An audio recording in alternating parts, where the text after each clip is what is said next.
Banjara hill పెద్దమ్మ గుడి 5 days ముందే ఆ మొత్తం గుడిని డిమాలిష్ చేసినారు. ఒక చిన్న గుడి ఉండే ఎన్నో సంవత్సరాల నుంచి అక్కడ లోకల్ భక్తులు పూజా కార్యక్రమాలు చేస్తున్నారు. మన బోనాలు ఉత్సవం కూడా చాలా వైభవంగా అక్కడ చేసుకున్నారు.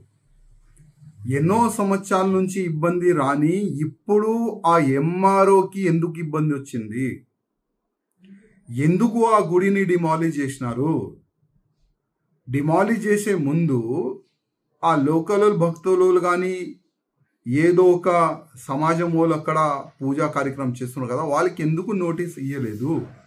ఎవరైనా గవర్నమెంట్ ల్యాండ్లో ఎంకరేజ్మెంట్ చేసుకుంటే డిమాలిష్ ముందే ఒక నోటీస్ ఇస్తారు. నోటీస్ ఇచ్చిన తర్వాతనే ఆ డిమాలిష్ కార్యక్రమాలు జరుగుతుంది. కానీ గుడి విషయం కానీ, మసీద్ ఇష్యూ కానీ, చర్చ్ ఇష్యూ కానీ అట్లాంటి ఇష్యూస్లో డైరెక్ట్ యాక్షన్ ఎప్పుడు కూడా జరగదు. ఇవాళ నేను మా ముఖ్యమంత్రి రేవంత్ రెడ్డి గారికి అడుగుతున్నా, ఎన్నో నేతలకి అక్కడ పోనీస్తాను, కానీ నాకెందుకు ఆపుతున్నారు? దాదాపు 4 డేస్ నుంచి ఒకటే ఒక టార్చర్. రాయసింగ్ నువ్వు ఇల్లవద్దు, వస్తున్నారు పోలీసులు, హౌస్ అరెస్ట్ చేస్తున్నారు, కేసులు పెడతాం, మాది పెడతాం, ఇది పెడతాం, మీ కార్యకర్తల మన కేసులు అవుతుంది, మీరు వెళ్తే మీ కార్యకర్తలు మీ ఎంబడి వస్తారు, వాళ్ళకి ఇబ్బంది అవుతుంది. ఈ విధంగా పోలీసులు మాటలు మాట్లాడుతున్నారు. మీ అందరికీ చెప్పేది ఒక్కటే, కేసులతో ఇప్పటివరకు మేము భయపడలేము, ముందు కూడా భయపడము. కానీ మా ఒక్కటే ఒక్క నివేదిక, వచ్చి ఇష్యూ చేయాలే మా ఉద్దేశం లేదు. ఏ చేతు నుంచి మా గుడిని పలగొట్టినారో అదే చేతు నుంచి గుడి కట్టిస్తే చాలా బాగుంటుంది. గవర్నమెంట్ ల్యాండ్ అంటున్నారు కదా, ఇవాళ ఎన్నో గవర్నమెంట్ ల్యాండ్లో, మున్సిపల్ ల్యాండ్లో మసీద్ కట్టలేరా? దర్గాలు కట్టలేదా? చర్చ్లు కట్టలేదా? డిమాలిష్ చేసే అంత దమ్ము గవర్నమెంట్కి ఉన్నదా? ఇవాళ నేను అడుగుతున్నాను.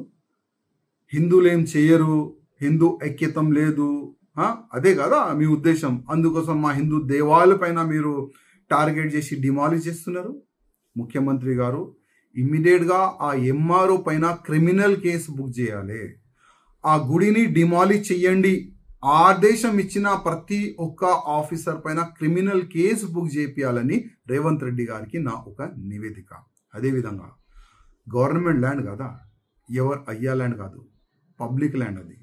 అదే ల్యాండ్లో ఒక 1000 గజాలు ల్యాండ్ భవ్యమైన గుడి కట్టడానికి రేవంత్ రెడ్డి గారు మీరు ఇవ్వాలని ఇవాళ హిందూ సమాజం కోరుకుతుంది, మేము కూడా కోరుకుంటున్నాం.